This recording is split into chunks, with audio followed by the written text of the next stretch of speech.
teaching regarding new birth doctrine, devastatingly unambiguous.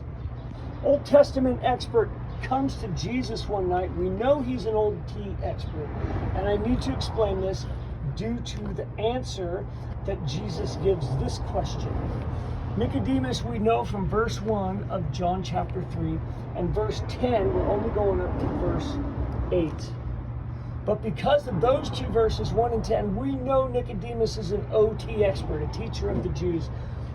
He should have known his Old Testament. Nicodemus comes to Jesus one night and says, I know you're of God. No one can do these things unless they're of God. Jesus says to him, you need to be born again. Nicodemus says, how? He knew for the first time he was hearing something that he can't do. Nicodemus was the epitome of false religion, believing you can do things to be right with God. He was the epitome of it. They tried to obey all 613 OT commands, along with traditions that they'd write out hundreds more, and they'd try to crank it out, thinking that would make them right with God. Jesus hits them with the antithesis of that idea, the opposite of that idea. The analogy of birth. Nicodemus understood it, because remember, he goes on and say, I can't jump back in my mother's stomach, can I? He got the analogy. Devastatingly unambiguous is this teaching. It is so clear. The analogy is of birth. So when he asks how, Jesus answered in verse 5, remember he says, unless you're born of water and spirit.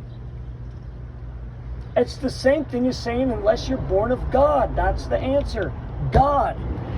How do we know that? Because in Ezekiel 36, scriptures 25 through 27, there's 5 I wills. I will, I will, I will, I will, I will. The first I will is, I will sprinkle you with clean water and you will be clean. The 5th I will is, I will put a new spirit in you and cause you to walk in my ways, and you will be careful to obey all my commands.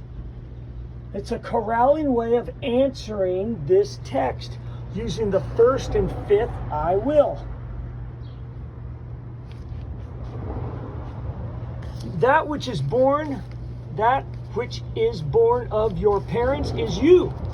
Hence, flesh equals flesh in verse 6. It's what it says. The real you is invisible. God is spirit. That's what the Bible says. God is spirit, thus also invisible. Hence, spirit equals spirit. Verse 6, it's what it says.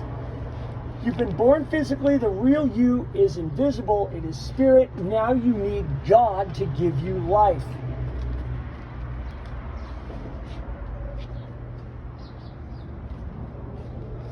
You must be born again, and you play no part.